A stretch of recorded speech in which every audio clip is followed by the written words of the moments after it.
Good morning, everyone.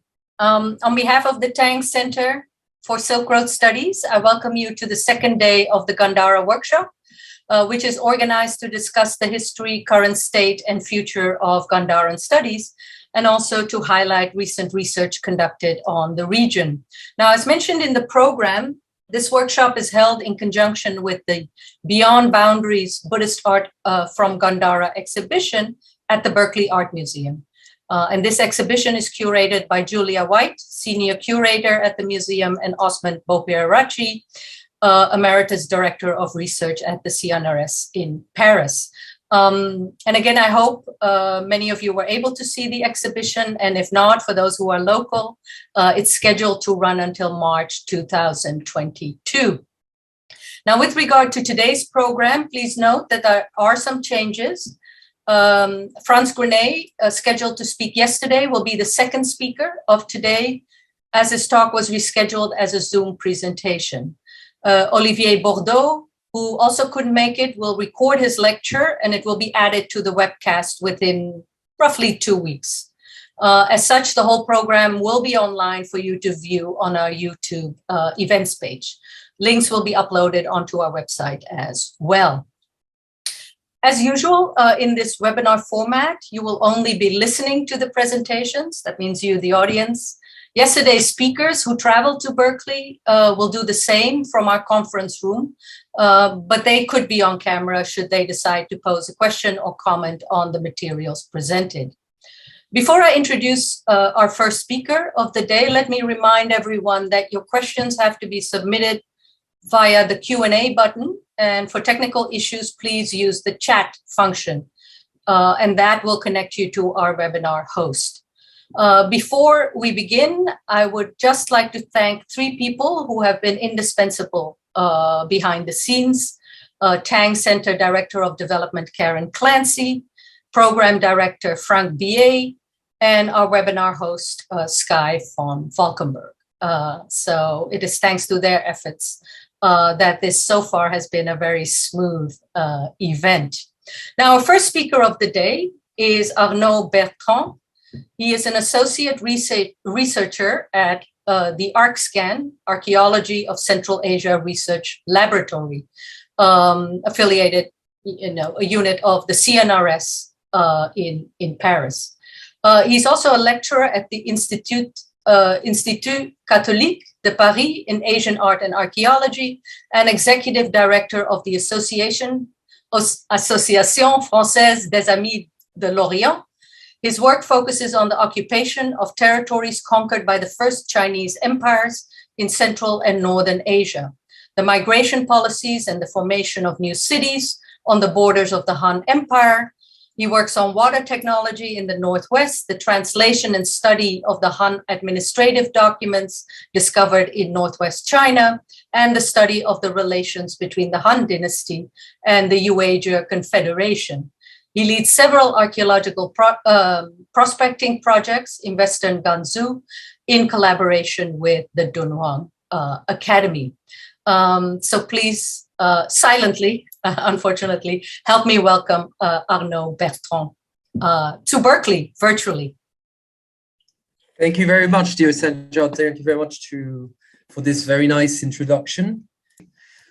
Well, let me first thank the organizer of this wonderful workshop, Sanjyot, Osmund, who have kindly invited me, and also, as you're all right to mention, all the people who we do not see and who have been valuable and very valuable in the organization of this meeting. In my case, I have to say that it's also a joy to be back to loving stories I've been working on 10 years ago, and for which so much has been done since. So it's also interesting to talk about the Gandharan and Chinese both influence in the Tarim Basin based on new documents coming from the east and some from the northwest, and also on a different kind of look on what's going on, considering many archaeological new discoveries. So let me start first with with an up-to-date discovery that just arrived a few years ago in Jardin-Kral, next to Tashkurgan. It's an important cemetery where has been discovered a great number of tombs dated from 2,500 years old ago. So that's about the Iron Age period, and for which fire altar, as you can see in the picture, in the middle picture, has been discovered. Since this discovery made by the Chinese archaeologists from the Xinjiang University of Urumqi, there has been this saying that, well, now we understand that Zoroastrianism, in fact, may have arrived from the Pamir region, which was a very important place for circulation of goods, of thoughts, of ideas, and of various religions. So it's a new hypothesis. Sorry for my English. I'll do my best to be as clear as possible, but on which I will not comment because I'm not a specialist of Zoroastrianism. Just to show that archaeological discoveries is constantly trying to understand the relation between the East and mainly China and Central Asia. And I would say that if you want to study China, you have to understand Central Asia and vice versa. Now, coming to the study and to the subject of this conference, I have to speak about the CNRS system, which has been very important for the new rise and birth of Turfan oasis in Xinjiang, northern Xinjiang, south of Urumqi, where this CNRS has come from. The invention and the influence has been a very problematic question. Many of you may have studied this question, and those who understand Chinese still can see that the CNRS system is one of the three great constructions of the Chinese, being the Sui Canal, the Great Wall, and this water system coming from the underground technology. Now, proof has shown that, in fact, it came from Iran, southern Iran, and came progressively into China. But still, there is also and always this fight, this soft power fight between what comes from the West, what comes from the East. And this is exactly what we will talk about today. Now, I have obviously focused on one city-state of the southern Tarim Basin, which is named Kadota, Qingtue in Chinese, and is now related to modern Niya, about 150 kilometers north of Minfeng. You will see the map in a few seconds.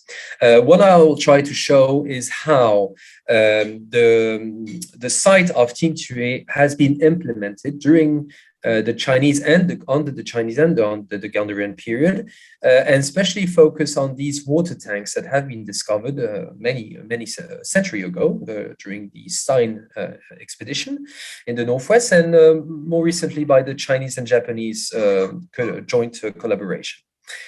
These water tanks are important. We talk about reservoirs also, but it's not a good word. It's really water tanks. And those water tanks, we have to understand where they come from. Is it an influence from the East? Is it an influence from the West? Or is it simply a construction from the city-states?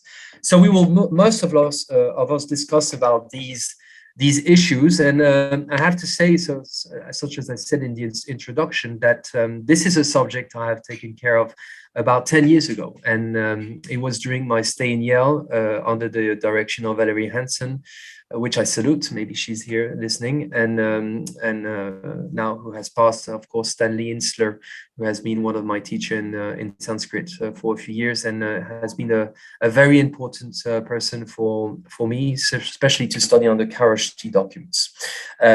Since then, well, I've been working a lot, as Sanjyot have kindly explained, in the Northwest, guiding great numbers of prospection on the northern western area of Gansu, next to Dunhuang. You'll see a few pictures about that.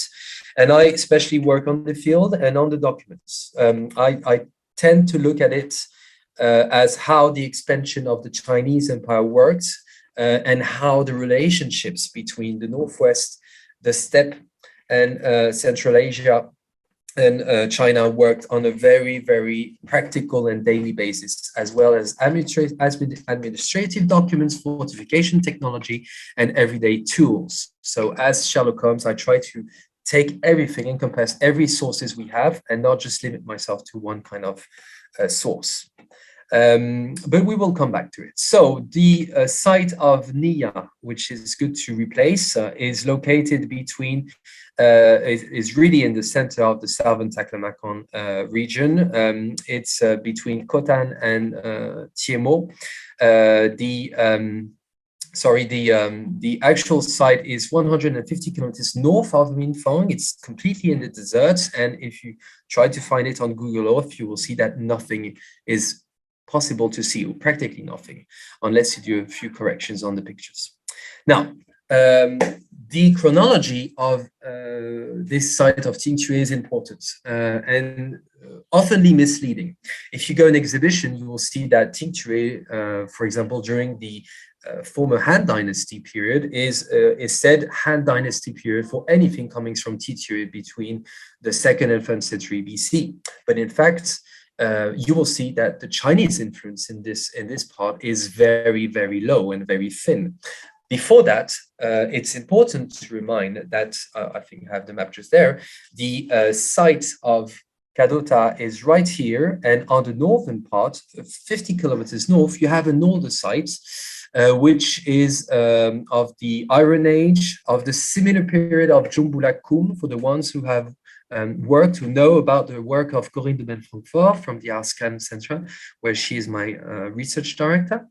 And where we have a very interesting influence and influential tools from the northwest, beyond the Pamir and beyond the Gobi.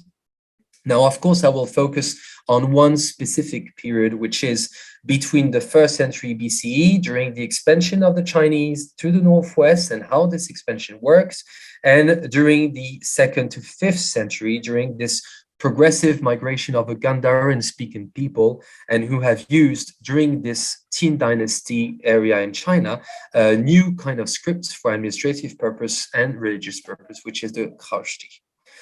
Okay, now, after the chronology, it's important to talk about toponymy because it has changed during the time. For the oldest toponymy we have heard of, coming from the official sources of Chang'an, so in Xi'an, China, we talk about Tingtue. So Tingtue is obviously a transcription of a non-Han word, and I have to also say, which I say also to the students, the Chinese of this time was nothing compared to this one, to the one we speak now. So Tingtue could be pronounced as Tang Zot, and probably this is why we talk afterwards of Kadota, which is the name we find in the Khaoshti documents from the 2nd century AD till the 5th. Nia is a more actual name, coming especially during the Islamic period, and now we will talk about Minfang for the urban town. This is the positioning of the two sites, the Iron Age site on the north and the late antiquity and early medieval period site on the number 2. Both sites are very important, and the first one, in fact, has been very less studied.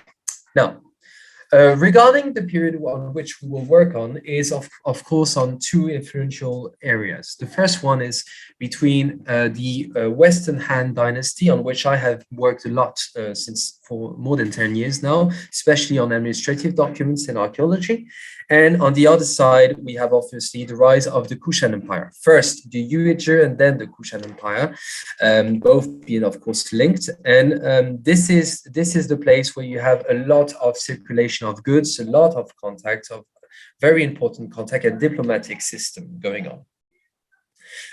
During the early 1st century AD, now the chronology is never really positioned, but we know now that there is a moment where, probably after the retrieval of the Han protectorate, which we'll talk about, by the 1st century AD, around 20 or maybe before, there is the development of a kingdom, the kingdom of Shanshan, which we heard about already 50 years ago in the middle of the 1st century BCE, and which tends to start growing as a very important era of influence and also of centralization around Lulan. In this logic of a Shanshan, which will be Krohaina also, Nia is really the westernmost frontier of this kingdom. The other one will start with Skiria. Of course, the frontier is determined from the Lot Nord on the east and the Nia River in the west. Now, concerning the Nia River, which is still very important because it's the core of this presentation, the river comes from the highest part of the Kashtash mountain, so in the range of the Kunlun. Two riverbeds form around at the position of 6,400 meters high and are still used today for modern irrigation. The Nia River, a long time ago, which is during the Quaternary, was linked to other rivers, which were delta beds, changing a lot of time and coming from the west and going to the east, obviously related to Platonic movement between the Kunlun Himalayan part and the Taklamakan in the north.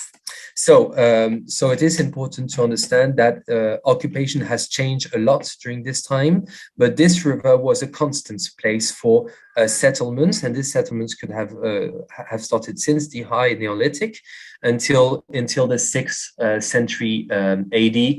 When we say this, it means in this desert part, which is now completely abandoned.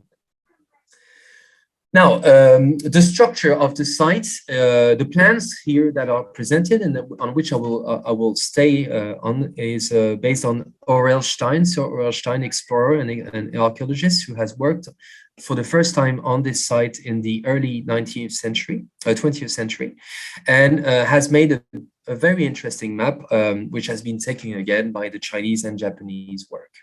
The river in itself flows from the west with two riverbanks in the southern part of the main settlements which have been discovered by archaeological missions.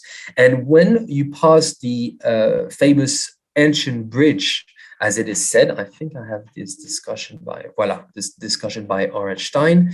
Now, I've got the Zoom window that's bothering me. Okay, I'll put it here. As Stein puts it, there is an ancient bed which made a sharp bend to the southwest, as you can see here. So first, if I can come back, you have the water. The river makes two riverbeds and then joins back at the ancient bridge, and then on the west flows to the west and reaches the northern part of Nia until arriving to a place with poplar, and we can't really follow beyond, but we know since of the discovery of an Iron Age site that it continued for many kilometers afterwards. So this ancient bed is very important, has been significantly prospected and studied. We know that there are poplar lines located on the east and west part of the bed, which is absolutely logical. We find it still in Turfan and other city-states, oases of this time, since poplar are the best way to keep the depression going away. So not the depression, the humidity of the water going away and keep the water fresh for irrigation and consumption. Now, I will not present the entire structure of the site since we don't have the time, and it's not also the logic of this presentation, but I'm sure that there is enough bibliography and I will be happy to provide more. What we know of the construction is mainly part of its wooden construction. We have a lot of small and small-scale houses, which residents with irrigation fields, grape fields also. So we know that there are a very important structure made. The water was flowing well, and there were a lot of crops that could be raised in the entire part of the northern Nia Qingtue site. It's also nice to show some presentations, in these presentations, some pictures coming from Aurel Stein to see how the site was built at the time. We all talk of Qingtue now, for press, as the Pompeii of the Chinese Pompeii, or Pompeii of the Taklamakan. As you can see here, you have this range of the river, as you can follow really far from this picture. I don't know if you can see my mouse. Can you see what I'm showing, or is it? Yes. Yeah. Okay. Thank you very much. And here you have one of these tanks. Okay, so let's talk about the hydraulic systems in Tingtree during the 2nd and 3rd century AD, because this is the period where we know they were active. I have no idea of any archaeological work made before this period.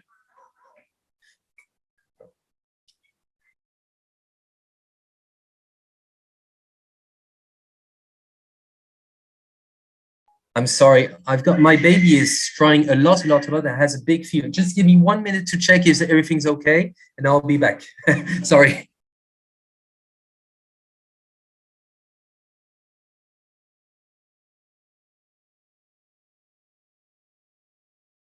Right. It was a non-intended break, but you know how family goes, especially with little babies, it's always a bit complicated. So let me continue. So this, the structure of what we see is that we know that there are 3 types at least of hydraulic system operative in this period. First, we have the ancient canals, the canals that were working. Now I have made a picture of the one, the one we found in Tingtree. This canal is, so there are many who have been discovered. Curiously, have not been well excavated, but maybe because of the difficulty of working in these areas. As Stein says it, the canals are easy to recognize. They used to be bordered by a double row of fine poplars, exactly like the river, and the dead trunks of which, massive and imposing even in their splintered and withered condition, lay stretched out in the sand, more or less exposed. Now, this canal was used for crop raising, obviously, but also for bringing water to the water tanks, which we will talk in a few seconds. The second system we know of is coming from Chinese texts. There are a few Chinese texts that have been discovered, around 28, and I'll come back to it afterwards. But regarding these hydraulic systems, we know that there are wells, shuiqing. So there are 2 words in Chinese to determine wells and tanks. There's the chizhong, tiekong, which means that the tank is completely empty, and qingzhong shui tiancheng shao, which is mean that, well, water is really poor and there is nothing you can get out. So there's no water we can get from, and man has no more horses for maybe going to get the water. In any case, we know that wells exist. And coming to the center of the presentation, there are those tanks, water tanks, which are really interesting for 2 reasons. First, others have been found in the Xinjiang, of course, but here we have a clear organization of these tanks and 2 kinds of inscriptions of informations coming from the Chinese and from the Gandharan side. Now, which are we talking about? There are 4 tanks, 3 of which have been discovered by the Stein expedition, and a 4th tank, discovered during the 2004-2009 Chinese and Japanese expedition in Tingtree. Tank number 1 here is described by Stein, and I have a picture, there we go, is located really south. When I say south, it's south of the northern part of Tingtree, of course, so north of this bridge. A careful inspection made by Stein has managed him to see that there was a very important 60 yards of this still stood a square of dead mulberry trees, around which, in the center of which, there was probably a reservoir, a tank system, and in the middle, a small cone, which is named Dombel by the locals working with Stein. So this is obviously the structure was made of clay and with plaster. In the logic of what we can see in common day now, Khotan, for example, you have a few, but these trees generally indicate that there was water in this place to avoid humidity and this evacuation of humidity in the air, especially in places where it's very hot.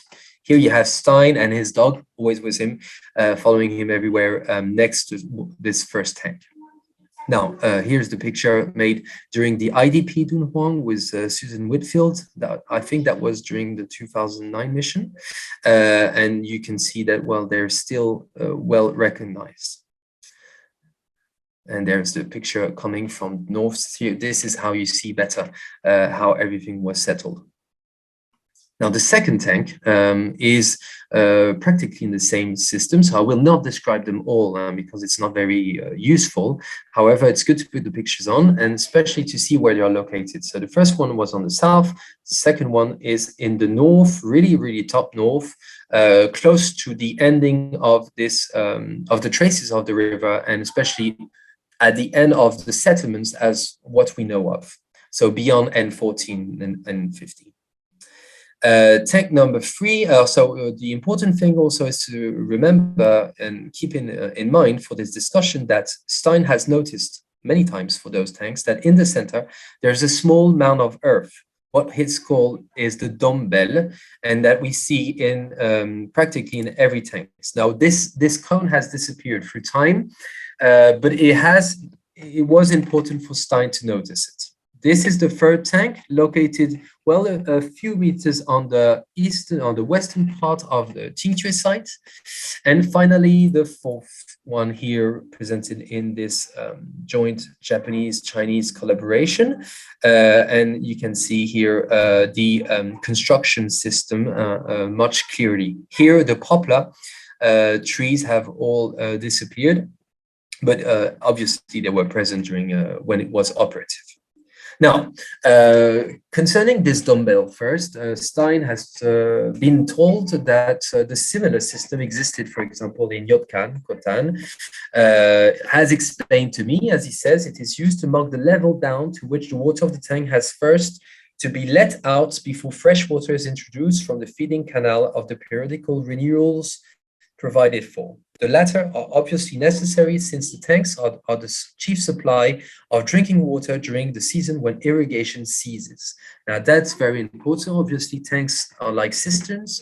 They are made to protect to protect the water during periods where irrigation was not possible, and also for consumption matters. Now, I think I will, yes, okay. So the main question is obviously to understand their origin, because we don't find so many tanks of this shape at this time in this site. The site of Khotan, for example, have a few, but not so many. You have some in Lulan, some in Yakon, but they are quite shallow in comparison to what we find in the West, obviously, in Gandhara and all the Indian world, and quite few in the East. The question, obviously, is to understand where they come from. And I like to talk about this on a more broader subject, which is try to look at the Chinese input, influence. As I say, influence would be more of how they worked with the Qingque kingdom during the 1st century BC till the 2nd century AD, and if they had anything to do in the rise, the development of Qingque oasis by the use of this technology. And of course, we will finish with the Gandharan influence, which is very important. Now, for the former Han Dynasty, the Xin Dynasty, and the Eastern Dynasty, we know that there has been a very important soft power work between the Chinese and the city-states of the Tarim Basin. This diplomacy worked on a very complex system, and a new publication by Li Nan from the Shandong University has shown very well in 2019 that in fact the Chinese input in the city-states was quite reduced, simply by the fact that they were entering a place where it was a non-speaking Chinese people. It was a completely different cultural environment, and so they had to work differently by conquest. The conquest of the Northwest during the Wudi period, so during Emperor Wudi, I think I have a map of this afterwards, started by around 127, 128 BCE, and until the year 60, which marks the break of the first period, where the Chinese start to put Xihu Duru, which is a protectorate in the Northwest. And during this entire part, there's oppositions with city-states, kingdoms, kings, population, local population, of course, with the Xiongnu, though it's much more complicated than just an enemy opposition. And the logic was to try to operate two kinds of conquest. The first one had to stop around Dunhuang, being the westernmost imperial commandery, a Qun. Beyond Dunhuang, it was simply not possible to reorganize every city-state in commanderies, and so the Chinese implemented, as they could, a Western protectorate system, a colony system, as they tried to do it in other places of Asia during this time. Here you have a chronology of how things were going on. You will see and notice that, in fact, the expansion in the Northwest during this imperial time, including the Qin dynasty, was very small. I don't think small is the good word, was reduced in time. We start around 111, and we finish around 150.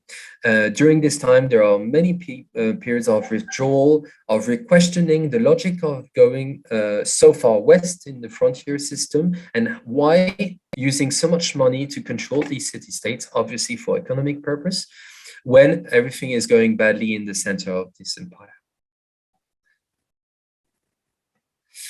Regarding Qingque, so we have obviously official sources which are well known and very usually quoted to show that, well, yes, the Chinese knew very well of what was going on in all these city-states. For example, in this description of a census of 23 AD, we know that well, the kingdom was bearing 480 households, 3,350 people, with 500 people able to carry a weapon.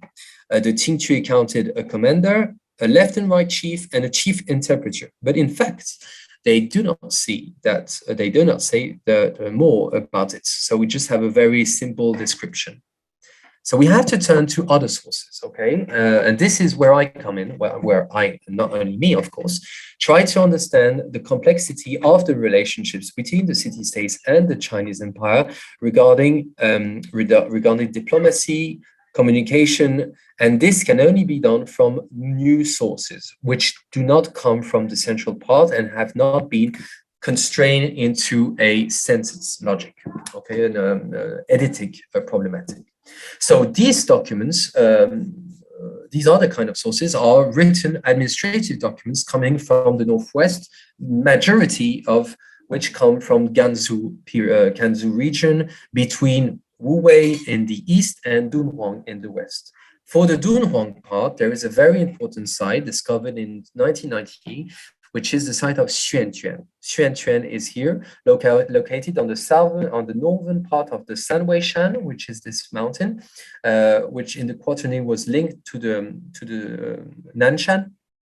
And it's exactly on this administrative route linking to Dunhuang in the west and Guazhou, well, which didn't exist at this time, but until Zhangye in the east. So exactly in the center of routes used by diplomatics people, by kings, hosts, and everything. This is the site during the excavation period, and we have and it's very important to understand, this is the place where you have the most information coming for these people living in the city-states of the Tarim Basin. When you encompass, and I think, I'll come back to the description of the text afterwards. You have to understand that we have about 100,000 documents, slips, wooden slips in general, coming from all these sites in Gansu area. Now, in the corpus of all these sites, we have very little information coming from Qingque, for example. So you can have this feeling that, well, yes, Qingque was at one time controlled by China or had a good relation with China. But in fact, when you look at the text, and it's not just by the fact that it's missing, but it's the fact that there is, in fact, quite little information on how they worked on a very basic level. Here in Xuanchuan, I've selected for you and for this discussion 2 texts. The first is 客人代月之代元出了御前下池去了清绝御比王18之18贵人人.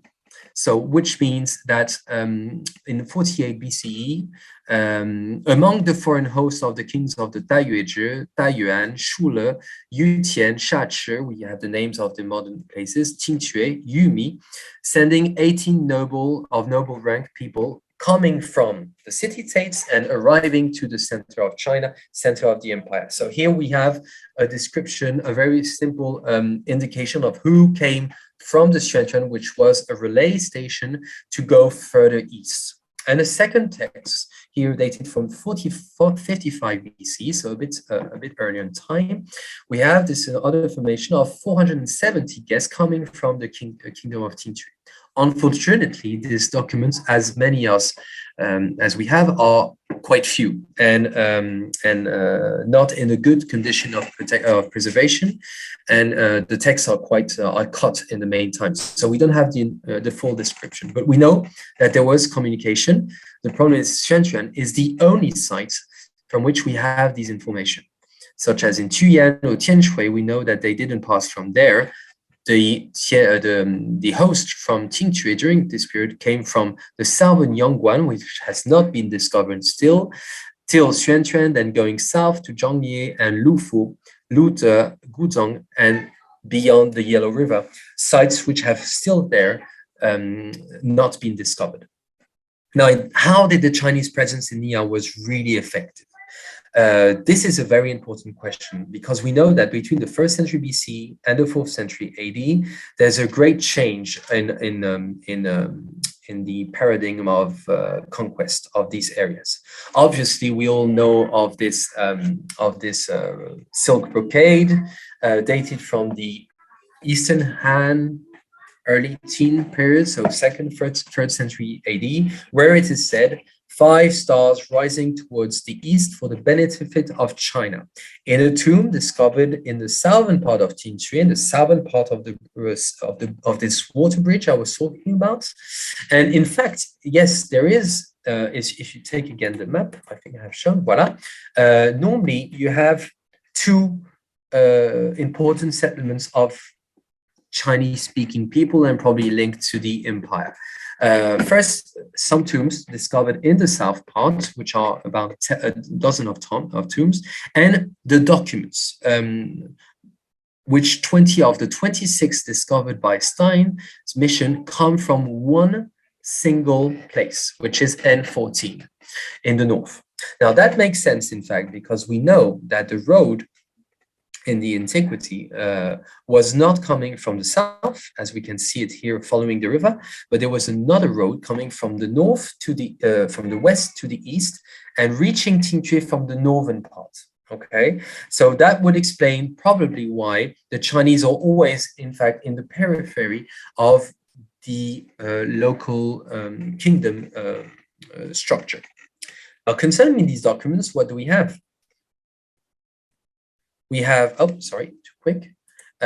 We have this Chinese power over the kingdom of Qingque, so some kind of Chinese power, with this document saying Han Qingque Wang, which is the king of Qingque named by the Han. Now you have to bear in mind that in this period, probably the 1st century BCE, as Trombert would say, we are in a case where the Chinese often give official administrative titles such as king, lords, governors, etc., to non-Han people, so that in fact they feel they say to their government, well, yes, the Qing kingdom is in fact is subdued by us, but in the reality, it's not. It's obviously not the case.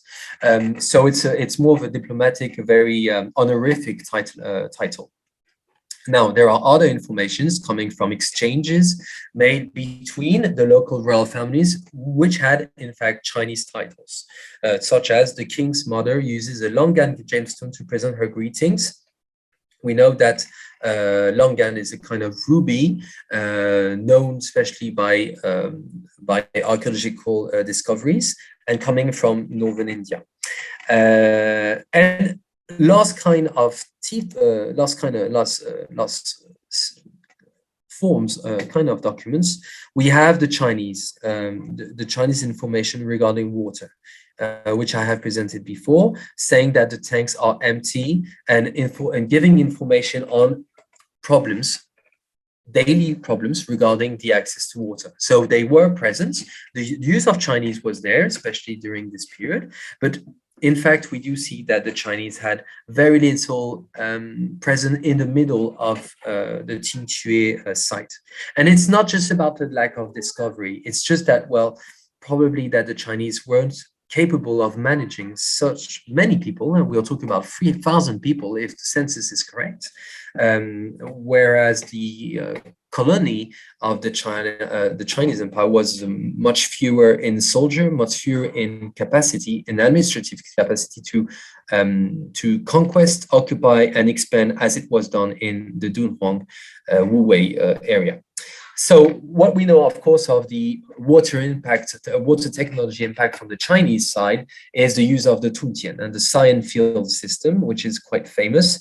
And there are many examples coming, especially from the Northwest, and which I will share here in a few slides. For example, in the Dunhuang area, we have in green, marked in green, the squares representing the magistrate capitals of the commandery. Every commandery, as shown here, was contain a governor and a dual system of a military system and a civilian system, in which there was districts and capitals of districts. Now, these capitals have not been excavated still, and it is exactly the place where we will find the most information on the relationships with the city-states. Nevertheless, we know where they are located in Gansu area now. This is part of the work I do in the field.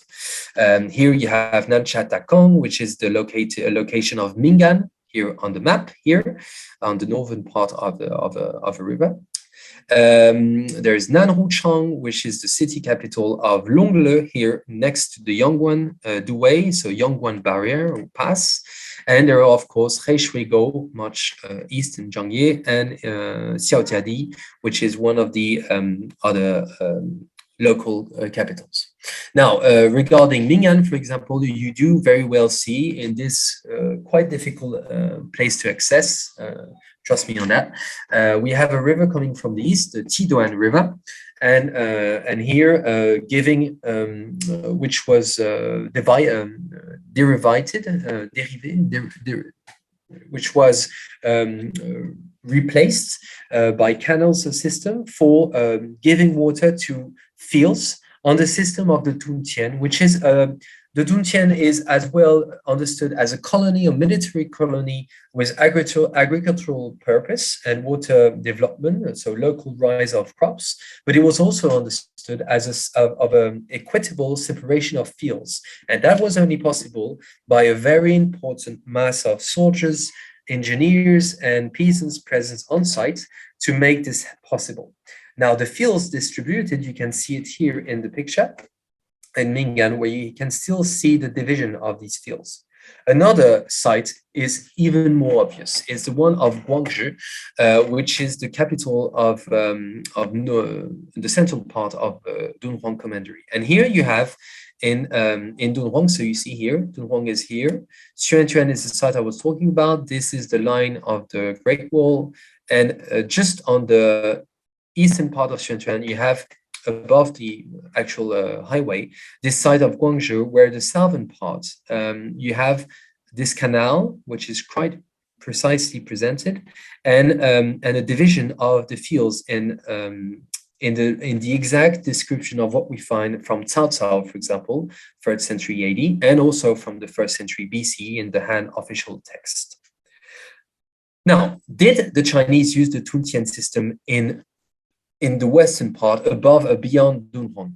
The answer, yes. We have, in fact, two informations. One coming from text, such as, for example, in Luntai, northern part of the Tarim Basin, where we know that the Chinese implemented the development of ditches and canals to see if it was possible to place a new colony and then a migration system towards these fields which were underdeveloped.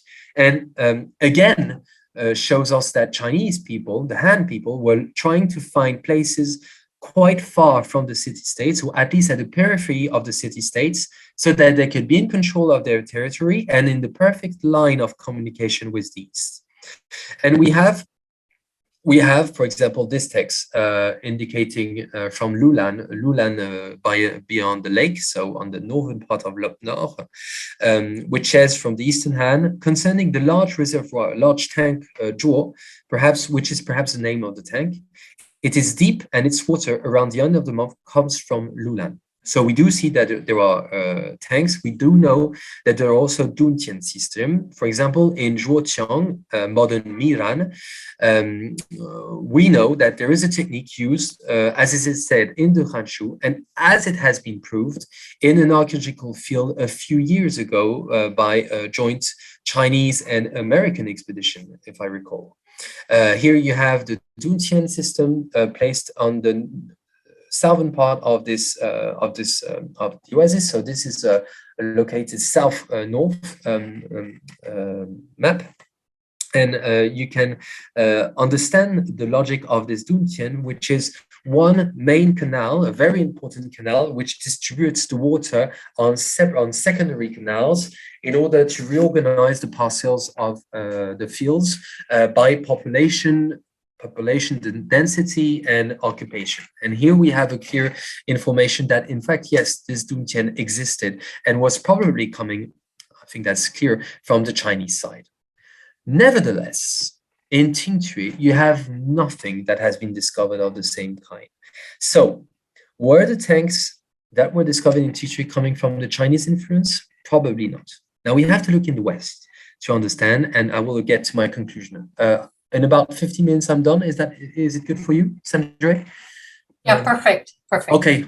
I don't want to take too much time on the second speaker, Frantz Grenet. Now, for the Western part, we know two things, which are clear. So I will go quickly on it. The first is we know that there is a Gandharan speaking population which migrated from the Gandharan northern India part, from southern Central Asian part, Afghanistan, Pakistan, northern India, towards the Xinjiang through Yarkand, so through the Hindu Kush, and which reached the southern parts of the Tarim Basin, including the city-states of course, of Qingtui. How do we know that? Well, obviously from two kinds of discoveries. First, Kharosthi inscriptions, which are numerous. We have 782 wooden documents, wedge tablets for the most kind, etiquettes, and other kind of separate slips, which were discovered. So 782 documents compared to just 28 in Chinese. So this is still an information of understanding of what's going on in the third, end of second, third, towards the end of the 5th century. The second indication, of course, is archaeological indication of monasteries, local stupa, which are based and constructed on the model of what we see in Gandhara. Now, in Qingtui, we have these documents, and we have been able to translate them, especially during these kind of studies. I will just show a few, trying to just, if you can see my screen well, just see exactly the word that's important. For example, in this tablet 120, dated, it's complicated, but we know it's around the 4th century AD. There is an information that is given as such. In the 3rd year, 4th month, 5th day, at this time, it was necessary to go to the Sidga Podge for the 2nd time. All the work people came to the bridge being the one presented at the beginning of this presentation. The water was very muddy. Owing to that fault, the well-born people came to an agreement. We stopped and turned back the magistrates. It's always the magistrates' fault anyway, we know, from the Sidga Podge. The well-born people who were there and account on the king's business were Namahazma, the senior Kosbo, which is the senior chief of this of Nia, because there was the kingdom was in Lulan, so there was it was administrative problem always were coming from Lulan towards the other city states under which they were under jurisdiction. And this is the important part, is this what we call about the Sidga Podge, especially the Podge. I don't know if I pronounce it well, but at least this is how I understand it. I would pronounce it. A second document says, is without water. When this wedge document and seal arrive there, you must carefully inquire whether it is really so. At present, the Kosbo Samasena is speedily bringing a letter to command concerning the affairs of the Podge. Kole must not bear his way, not take him into custody. At such times as they are in our presence of the king's court, there will be a decision. Now, let's continue. I will comment all of these documents in the same time. I think I pinpointed the Podge exactly. In this last document, so there are many others, but I will reduce just 3. His Majesty, etc., the Kosbo Samasena, so the same Kosbo named in the previous tablet, informs us that the water in the Podge, that makes it much more precise, you must inquire whether it is really so. Like the rest of the people, the soldiers in the Podge, in such a manner, the people are to be written down by the Kosbo Samasena. So what we understand is that the Podge is related to water problems, and quite possibly the Podge is exactly the name used in this Khaoshi inscription to describe these water tanks. Okay, now we know that water was very important for the local people. That's obvious, but not just for consumption and administrative purpose and crop rising purpose, but also for religion. Since by coming into these remote places from Gandhara in southern Taklamakan, they came with Buddhism and also part of Hinduism, in which water was important for rituals, any kind of rituals, as it is said in this last document. His Majesty, etc., there is no water in the cultivated land. It has become waterless. Now the water is to be diverted into their provinces. It is not possible, etc., etc., etc. We understand that the affairs concerning water is very important. If a Podge is cut or is wrongly used by a nil person, well, there is obviously a document written down and sent to Lulan. So these water tanks are present in this documentation. We do understand that Podge seems to be a central word. Now, if we look at the inscriptions coming from northern India, Maharashtra, and the northern India and Gandhara, we do see, in fact, that there is a correspondence.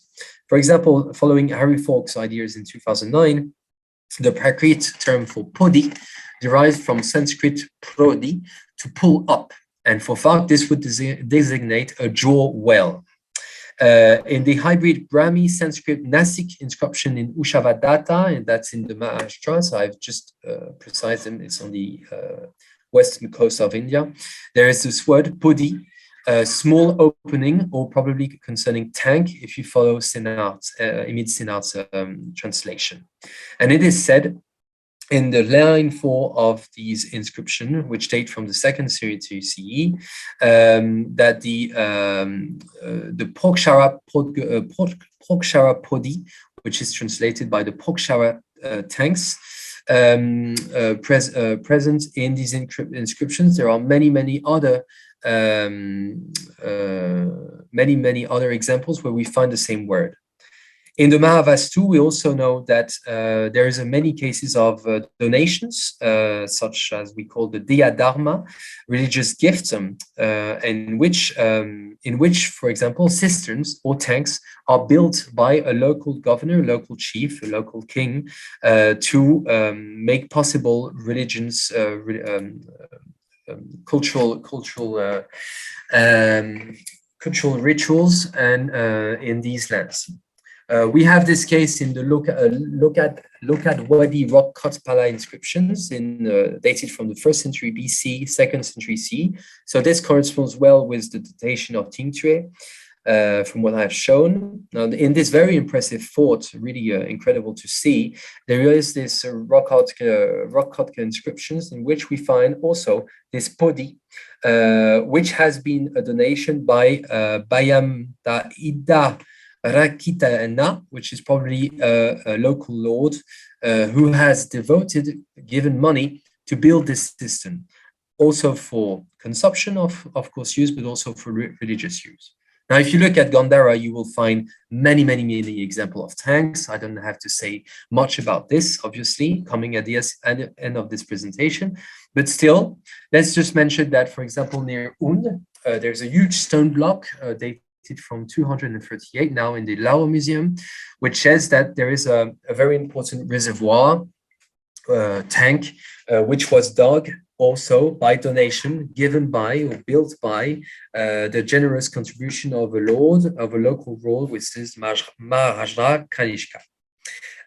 So water was the construction of water technology was part of missions given by these local lords to help in rituals to continue going on, such as in monasteries, like it is the case in Taxila, or for consumption matters, also for irrigation purpose. And Xuanzang, in his COT, while he is coming to India, describes a lot of these tanks, such as in Elapatra, in the northern part of India.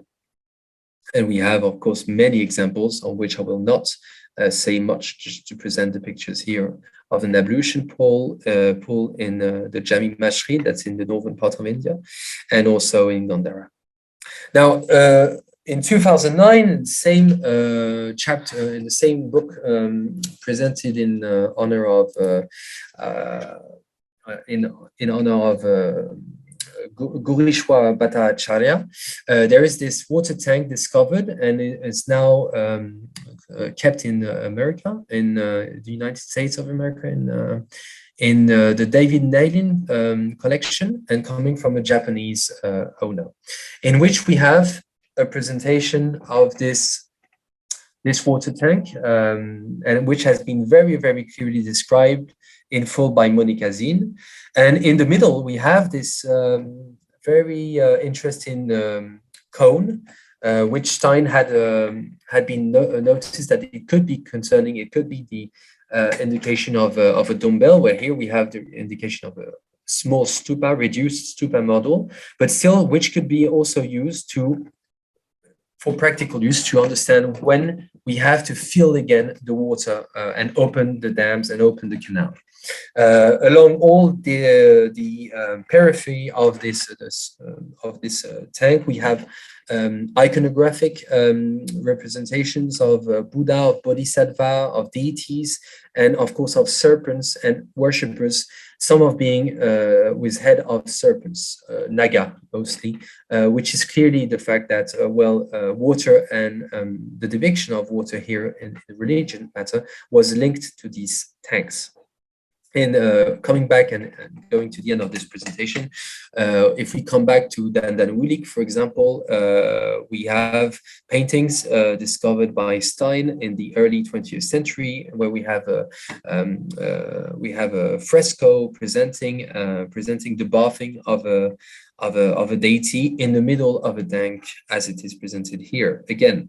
So we do see that all the time, tanks are at least linked to, of course, everyday use, everyday necessity for the use of water, but also for religious purpose. And we don't find that in the Chinese part. They don't use the water in this way. So water is mainly used for development of a kingdom, development of a city, but not for these religious necessity, which would indicate in the fact that as we can try to see that Nia and Gandhara are linked for obvious iconographic pictures, representations of deities coming from the influence of the Greco-Bactrian part. We do see also that these water technology, are probably issued from this Gandharan influence, which was very important in this part, and where the Chinese influence was in fact very thin.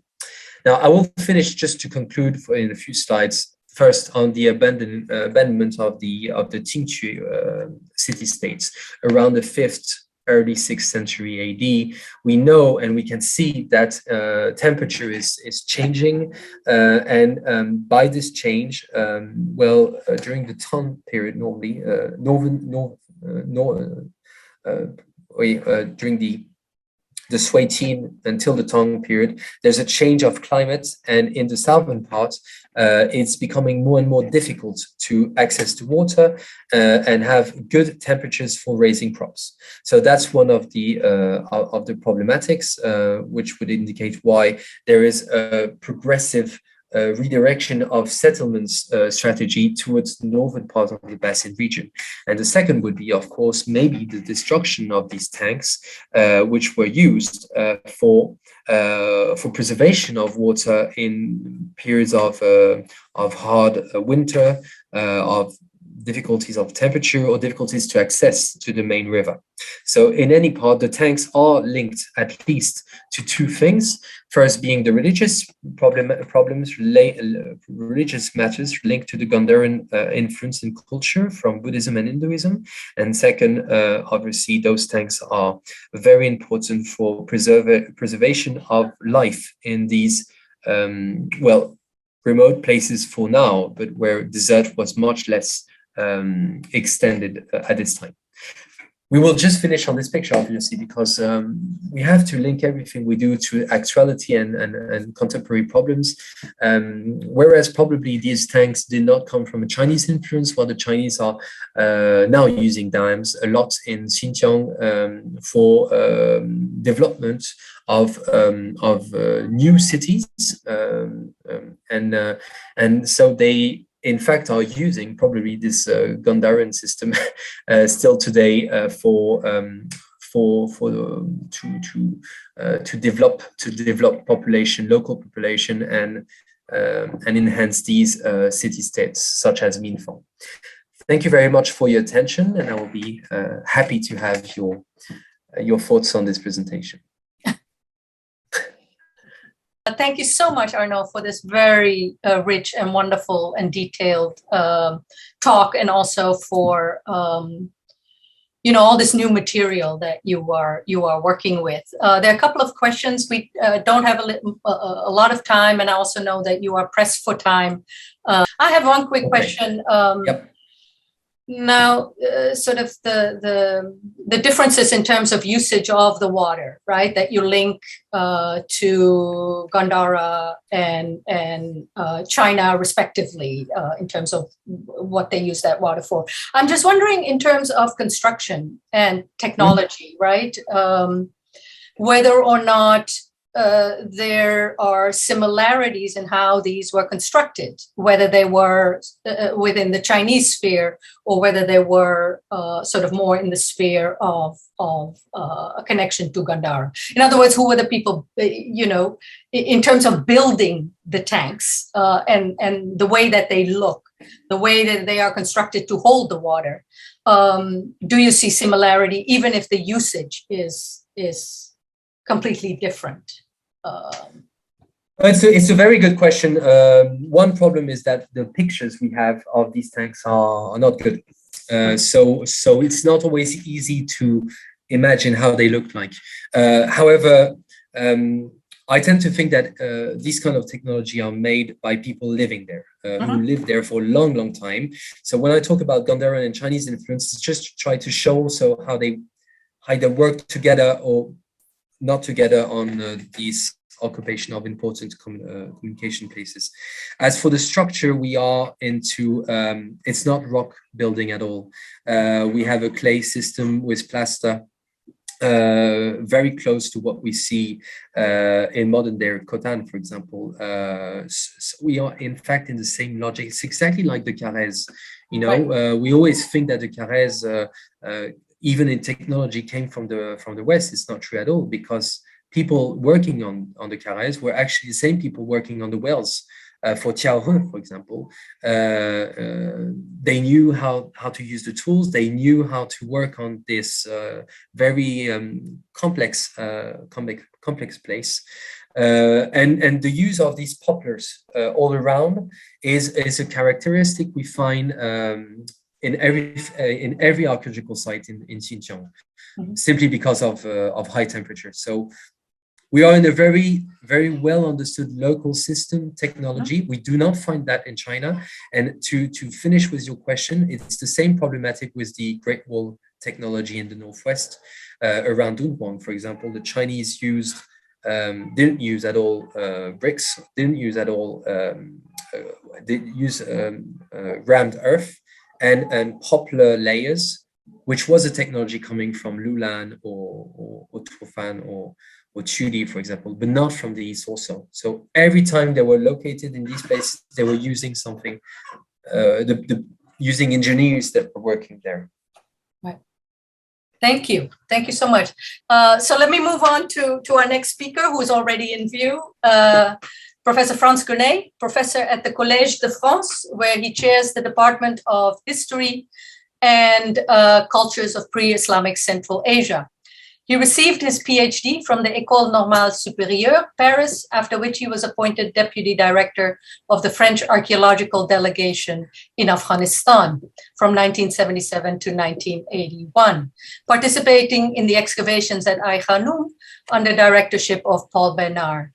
From 1981 to 2013, he was researcher at the Centre National de la Recherche Scientifique in Paris, and director of the French-Uzbek Archaeological Mission in South Guyana. And that was from 1989 to 2014, which primarily conducted excavations at Samarkand. From 1999 to 2014, he was professor at the École Pratique des Hautes Études in Paris, where he chaired the Department of Religions of the Ancient Iranian World. He has conducted extensive fieldwork in Central Asia, including in Afghanistan, and Uzbekistan, and I can say from our experience, since the mid-90s, he has visited UC Berkeley on many occasions, once as a visiting professor. And he has been quite gracious in helping to get off the ground some of our projects in the region. So without further ado, I will just hand over the mic to Professor Franz Grenet. Welcome, Frantz. Nice to see you. Thank you, Sanjyot. First, I wish to express my thanks to my good friends Sanjyot and Osmund for inviting me to this conference, and even more inviting me in person to come to Berkeley to deliver also a couple of other lectures. Unfortunately, at the very last moment, COVID caught me up just when I was boarding to San Francisco.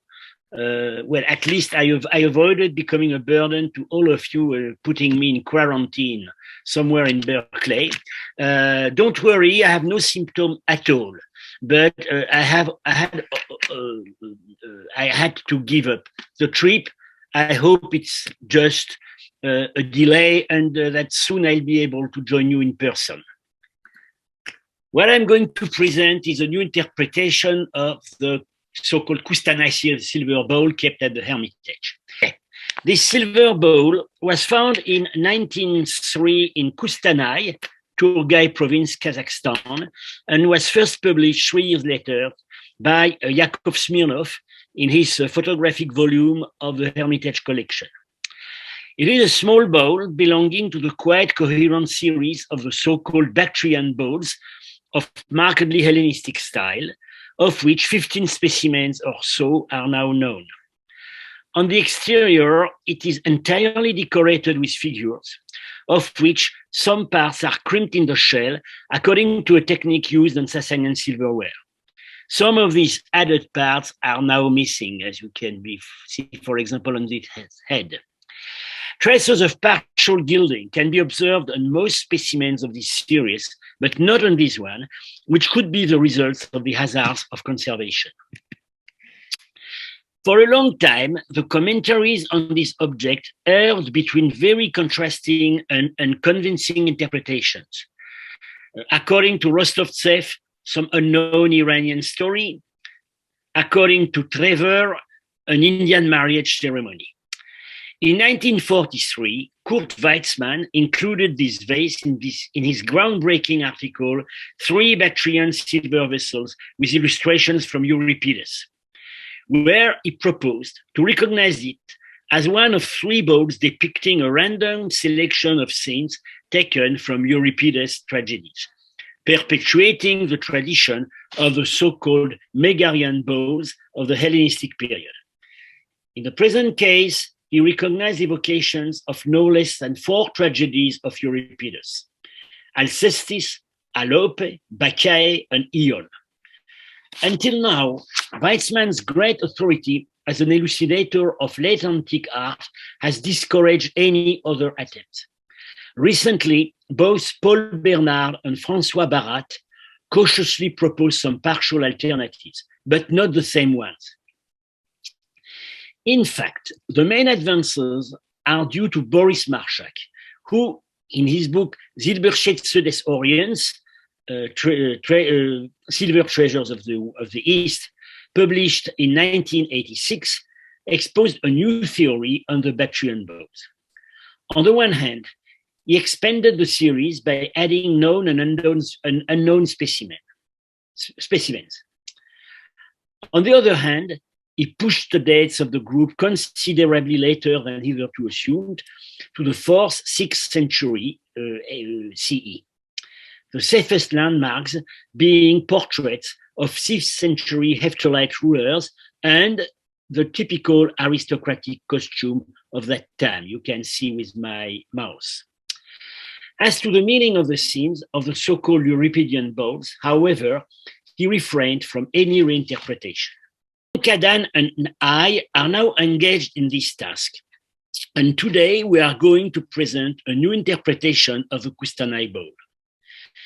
Contrary to Weitzman's solution and to the partial attempts which followed, we propose to read the whole decoration as one life cycle, that of Oedipus, closely inspired by Sophocles' play Oedipus the King, and for the final scene, its continuation, Oedipus in Colonus.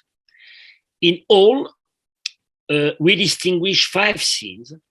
3 involve 4 characters, and 2 involve 2 characters, including the dialogue in the medallion at the bottom. In the first scene, a baby is abandoned in the place of a goddess with cornucopia by a shepherd who apparently regrets leaving him. On the other side, a more distinguished character, signaled by his long scarf, is nourishing the baby as if intending to take him with him. The goddess is drawn according to the Greco-Roman type of Tyche, Latin Fortuna, goddess of fortune. This type was borrowed in Bactria for the Iranian goddess Arduar, the good Ashi of the Avesta, goddess of gifts and rewards. It was borrowed also in Gandhara for Hariti, goddess of abundance and protectress of children, as you can see here. The pose of the goddess or bowl is quite characteristic of the Gupta period, 4th and 5th century. The sacred place is marked as a grove by 2 trees with twisted branches and conventional flowers, comparable to those depicted on several other Bactrian bowls. The shepherd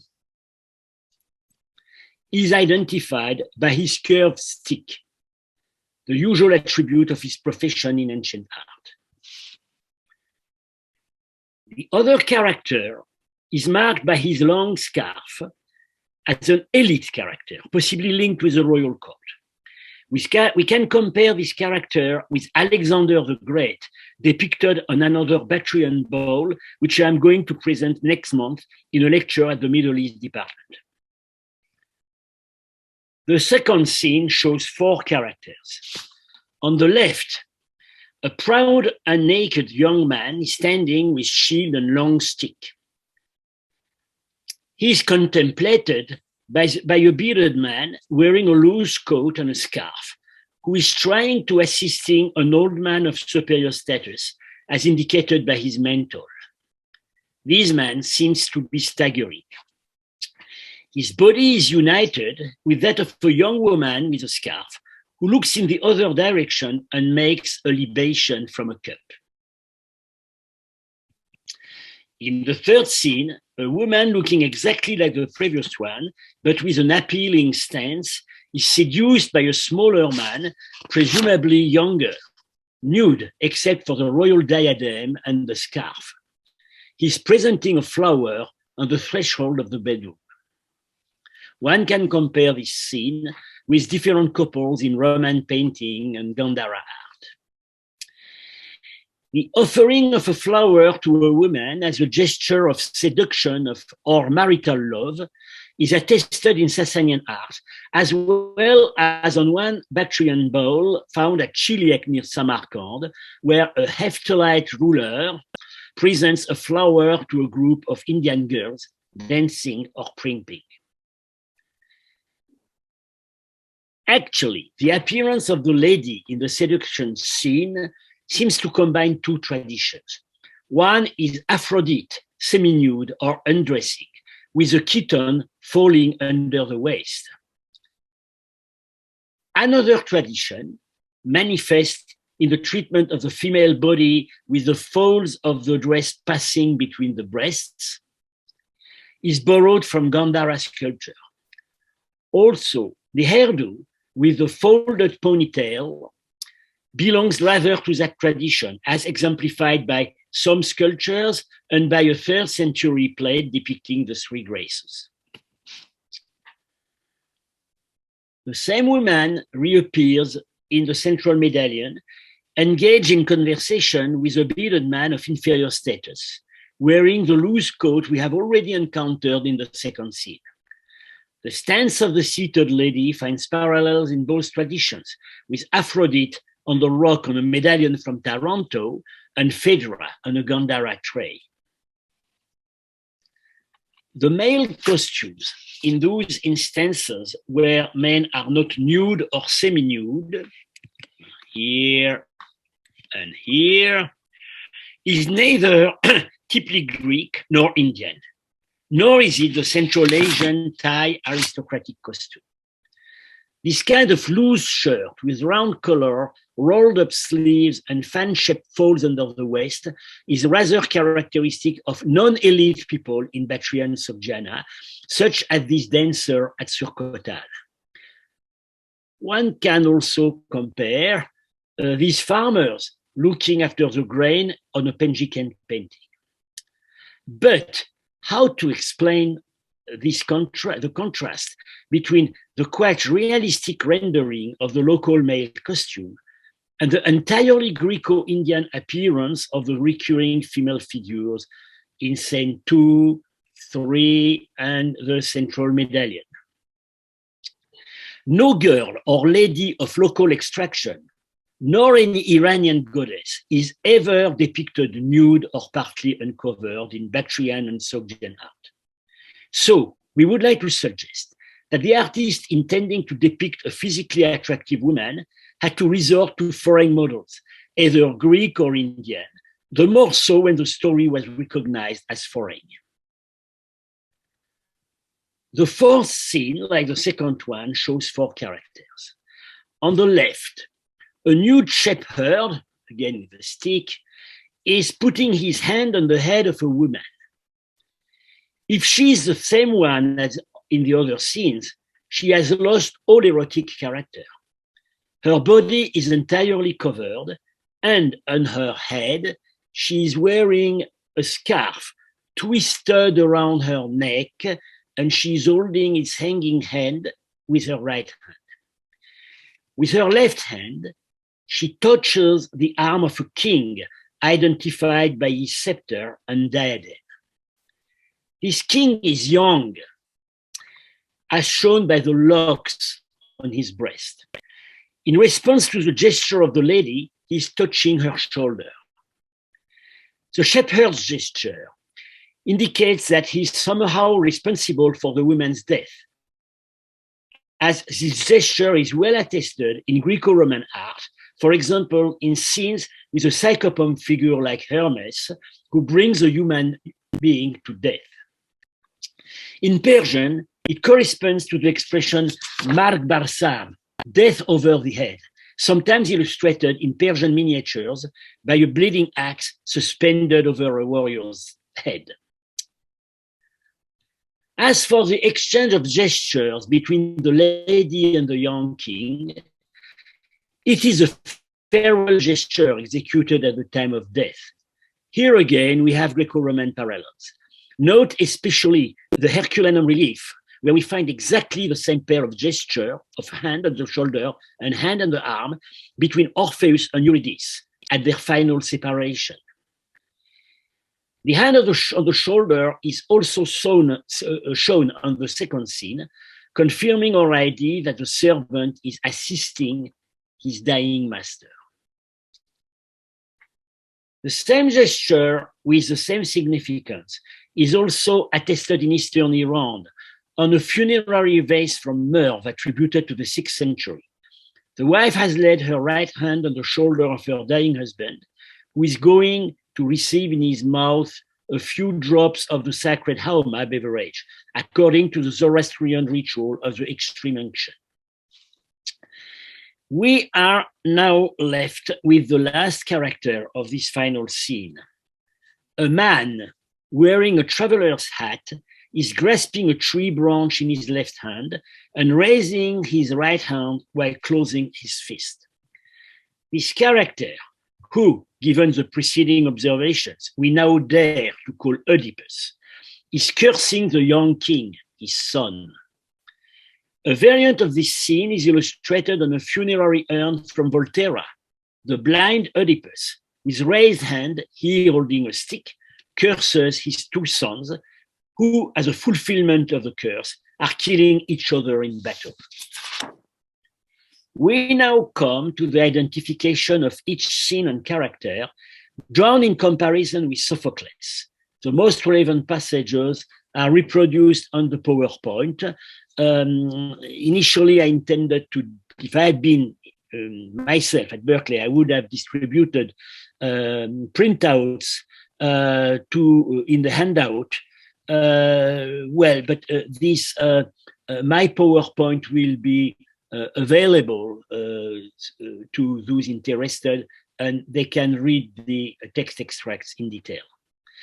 The first scene shows a newborn Oedipus, abandoned on Mount Ciceron, consecrated to the goddess Demeter Erinis, by her shepherd, who has been entrusted with this task by Oedipus' parents, Laius and Jocasta, king and queen of Thebes. The child is saved by a royal servant of Polybius, king of Corinth, who will adopt him. In the second scene, the young warrior is Oedipus, who has grown up at the court of Polybius. While traveling on the road, he meets his real father, Laius, neither of them being aware of the situation. He kills him together with his retinue. Only one servant manages to escape before the king dies. Here, he is shown comforting his wounded master and at the same time looking back at the murderer. Soon afterwards, the servant will recognize him in the new king of Thebes, and he will run away from the city. Immediately to the right, the story jumps to Queen Jocasta, pouring a libation, probably on her husband's grave, an episode not mentioned by Sophocles, but consistent with the logic of the narration. The third scene shows Jocasta marrying Oedipus, not knowing he is her own son and his father's murderer. In Sophocles, and generally in ancient literature, this episode is mentioned only as a political consequence of Oedipus' victory over the Sphinx, the most important scene in the Greco-Roman art about Oedipus, but this scene is totally absent from our bowl. This image is all the more original as this incestuous wedding is illustrated with explicit erotic overtones. None of these are ever reported in the Greco-Roman evidence, neither literary nor pictorial. Like the second scene, the fourth and last scene includes 4 characters and combines 2 episodes. On the left, the shepherd, who in the past had brought the child to the mountain on Jocasta's order, tells how he spared his life and entrusted him to the Corinthian servant. This confession is fatal to Jocasta, as indicated by the shepherd's gesture, the hand over her head. Jocasta, realizing whom she married, hangs herself with her scarf, here twisted around her neck, as if to show her imminent death. She bids farewell to the new king. Who is this new king? According to Oedipus the king, this new ruler should be Jocasta's brother, Creon. But here, the image follows Sophocles' other version told in Oedipus in Colonus. The successor is their son Eteocles, shown as a young man with long curls. His identity is confirmed by his father cursing him, and his brother Polynices, not depicted, for having run him out of the city. On the available photographs, one cannot observe if Oedipus is depicted blind, but surely he is. He is wearing a traveler's hat. With his left hand, he is grasping a tree branch, which alludes to the destination of his wanderings, either Mount Cithaeron, where he asked to return, or the sacred wood at Colonus, where he will end up his life. Now, we return to some intriguing details of the narration. The first scene is presided by the goddess Ardwarch, or her Indian approximate counterpart Hariti, both following the iconographic type of Kuke. In Greco-Roman depictions of this scene, there is no goddess, only sometimes a nanny goat who will nourish the baby. There are several possible ways, not mutually exclusive, to explain this addition. The local goddess could take the place of Demeter Erinis, who in some texts is said to watch under Mount Cithaeron. Or, if the main religious concept behind this figure is Hariti, she performs her specific role of protectress of children. In any case, the idea of Tike, the fortune, is most probably at stake, as suggested by a famous charade in which Oedipus declares himself a child of fortune, his real mother. The central medallion remains somewhat of a puzzle. In the series of Bactrian bowls, this kind of medallion is usually allotted to a particularly important image, either the portrait of the owner or a symbol which gives the keys to the scenes around. Here we have Jocasta in spirited conversation with a man who bows before her and raises his index in a gesture of respect or request. He looks exactly like the servant in the second scene, who escaped the crime scene of the murder of Laius. Most probably, he recounts the murder while deliberately omitting the role of Oedipus, a lie which unleashed the chain of misfortunes. He is requesting permission to leave the city, a request Jocasta grants with her open hand. Perhaps the artist chose to give central stage to this episode in order to enhance the importance of the act of narration, warning the beholder that everything he is going to see on the sides of the bowl is an old story, told and retold. Altogether, And contrary to what was generally assumed since Weizmann, what we have here is not a disturbed selection of scenes picked up from various tragedies, but a chronologically coherent sequence to be read clockwise, starting from the top of the medallion. Although clearly based on Oedipus the King, continuing with Oedipus in Colonus, it does not always offer a literal illustration, but it includes some variations, all in line with the substance of the story. According to a device sometimes observed in the Sogdian stories painted at Penji Kent, each scene is linked to the following one by a character, a landscape element, or an object. Just to the right of the first scene, the second scene opens with Oedipus, shown frontally as a young warrior who has overcome the hazards of his infancy and is already holding the stick with which he will kill Laius. The scene ends with Jocasta mourning her husband while turning her glance to the consolation she's going to find in the third scene. At the end of this scene, the marital chamber is symbolized by the beam from which Jocasta will hang herself in the last scene. And this last scene finishes with Oedipus grasping a tree in the grove where he is taking refuge.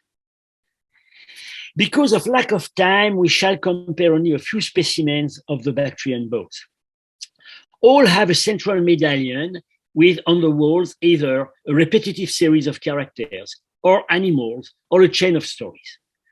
We have already shown the bowl from Chiliec near Samarkand with the Heftalite ruler presenting a flower to his Indian ladies.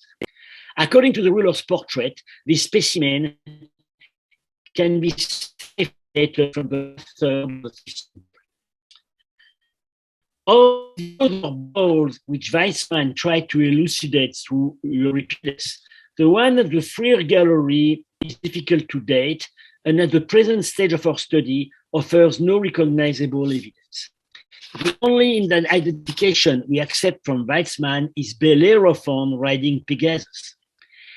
Tempting as it might appear now, the identification of the blind old king and the young lady with Oedipus and Antigone is not compelling as there are other candidates in Greek mythology. On the Stroganov bowl at the Hermitage, Weizmann proposed to recognize various plays by Euripides involving Heracles. Heracles is indeed unmistakable on two scenes, here and here, but these scenes appear as two connected episodes, the boar hunt at Erymanthus and the preceding banquet with Philon follows the centaur, giving the artist an excuse to introduce an aristocratic couple banqueting. During the safely established dates of several Bactrian bowls, one cannot but notice a gap between the Roman images of the legend of Oedipus, none of which dates the early 3rd century CE, and the dates of these bowls, even assuming that some, like the one under discussion, can belong to the 4th century, but hardly earlier, as, for example, the shape of the scarf appears only then in Sasanian silverware. Another discrepancy is a selection of episodes. In Roman art, we find the abandonment of the child, murder of seldom Oedipus cursing his sons, which I have shown, and most often the dialogue with the Sphinx, absent here. The broadest selection of episodes appears on a sarcophagus at the Vatican Museum, dating from the Severan period. The story ends with a parricide, so that there is no room for Jocasta, who anyway is almost never depicted in classical art and certainly never appears in her bedroom with her son. On the Custana boy, on the contrary, Jocasta is ubiquitous, appearing in all scenes except the first one. Moreover, the incestuous union occupies the entire third scene with explicit eroticism. This cannot be by chance. One can contemplate the possibility that while this union was entirely shocking to a Roman public, it was considered acceptable in a Zoroastrian milieu where a son could marry his mother, a practice which was not just theoretical, but actually occurred, as attested in Sogdiana by several Greek and Chinese witnesses. To conclude, how was the story so faithfully transmitted? Hardly through readings of the full Greek text of Sophocles, nor through performances of his plays, which even in the Roman Empire are not attested anymore at that time. This is why Weizmann dogmatically searched textual parallels only in Euripides, who had remained longer in fashion. Sophocles still interested mythographers and rhetoricians, but it is difficult to imagine how their works could find their way to Bactria or Sogdiana. Iconographic models inherited from the Hellenistic past or imported from the Roman world were, as we have seen, markedly different. Illustrated scrolls, including short text in the local languages, might have been longer in use, and indeed they have been postulated as a source for later Sogdian narrative paintings, but proof is still lacking. Altogether, the channels of transmission remain mysterious. Perhaps there was a first plastic transposition in Gandhara in the first or second century, when Sophocles was still a living part of Greek culture, which might explain the Indian type of Jocasta, but hardly the prominence given to her incestuous union. As it has come down to us on this object, this version of the story of Oedipus is a faithful re-elaboration destined to a post-Kushan milieu for which it was anything but a frozen legacy. Thank you. Thank you very much, Frantz, for this wonderful talk and also the detailed sort of analysis of the pictorial program.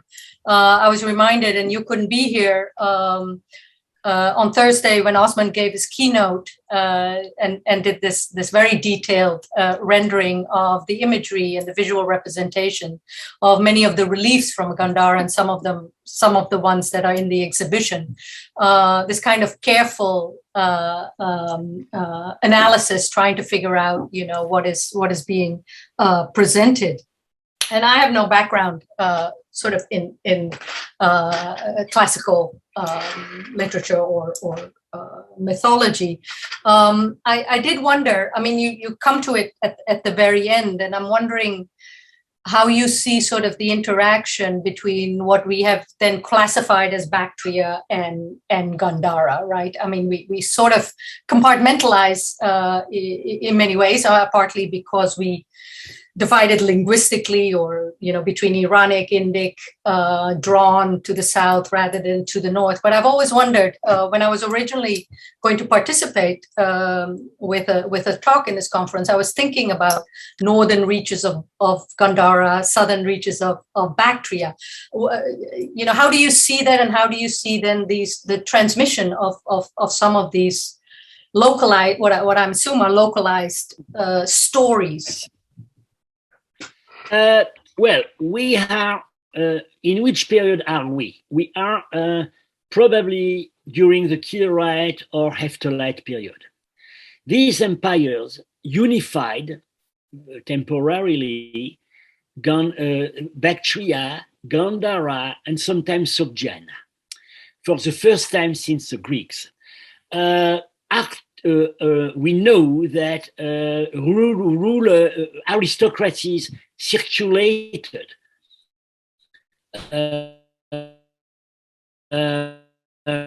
roots place to the other, as shown, for example, here. Artists certainly traveled as well.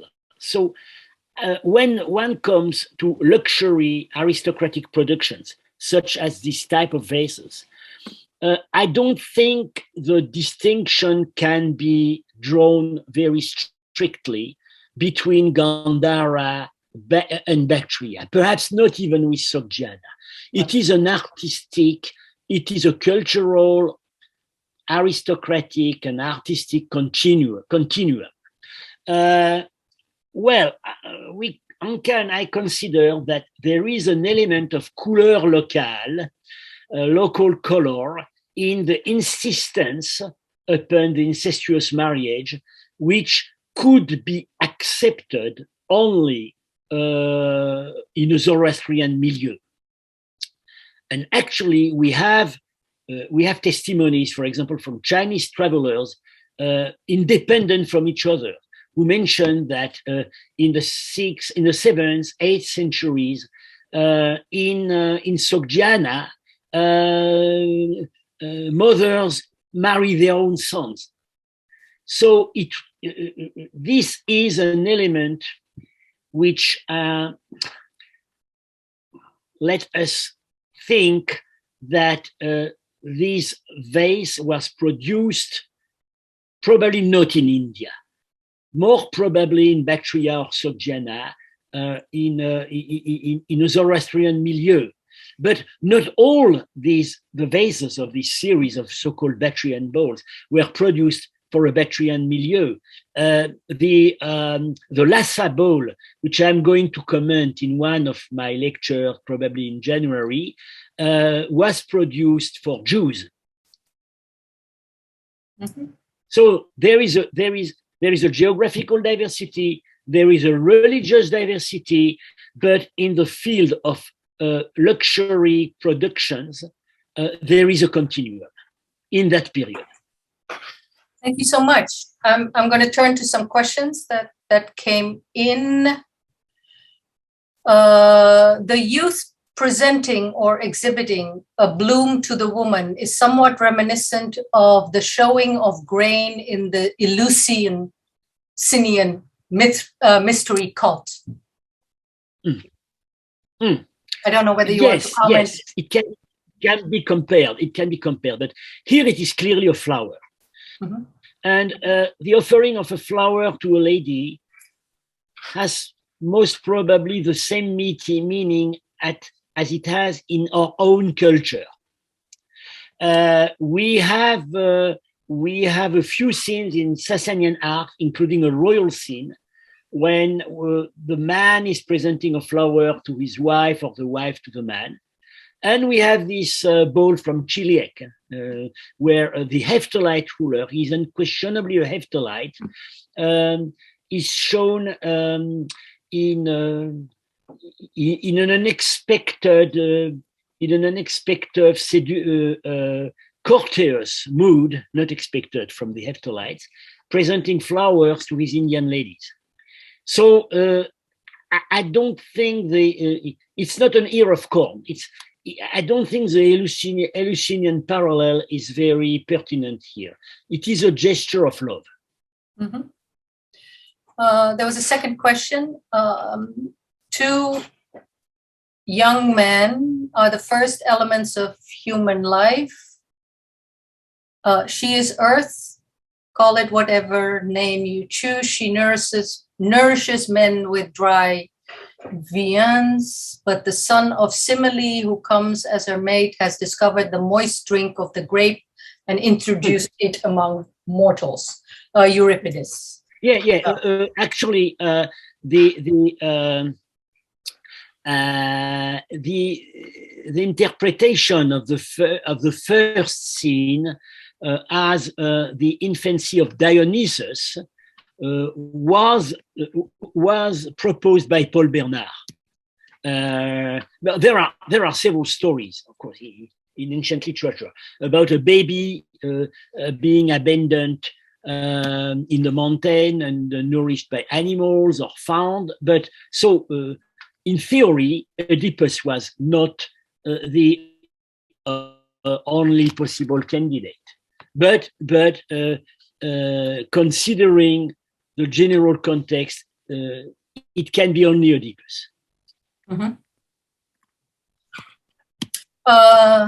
Then a last question. How do you interpret images of Hephthalite women holding or smelling flowers? They are not heftalites, really. They are Indian. They are not. Are they really holding flowers? They are primping. They are. Some of them are dancing. We have dancing women holding flowers, but mostly in Sasanian silverware. Here, they are obviously Indian. The physical type is definitely Indian. Already is that it's somehow a celebration of the conquest of India by the heftalites. This heptalite gentleman has brought back a harem of Indian ladies. That's how we interpret it. I think that's the last question of the audience. I did wonder, because the Dionysian cycle is very popular in Gandhara, right? So I'm thinking, is it perhaps in terms of understanding this type of literary geography, perhaps, or translated into visual representation, that there is a preponderance of certain types of stories within the Iranic Zoroastrian context that are picked up, perhaps, and reconfigured and localized, whereas in other areas you have a preponderance of other types of mythologies that connect to the larger Greco-Roman world, but then are localized sort of perhaps in the Buddhist context in particular ways. On this particular object, there is no Dionysiac meaning, but there is in quite many other Gandhara bowls. It's actually one of the most popular themes, right. And it is also clearly present in the Jewish Alexander bowl I am going to present later on. Clearly, the Alexander is shown in India, drinking from the water of life, gathering frankincense, etc. It is as a new Dionysus. It is clearly Dionysus is clearly behind the picture, and already is that these Dionysiac themes had always been present in the local art of Gandhara and Bactria since the Greco-Bactrian period. Right.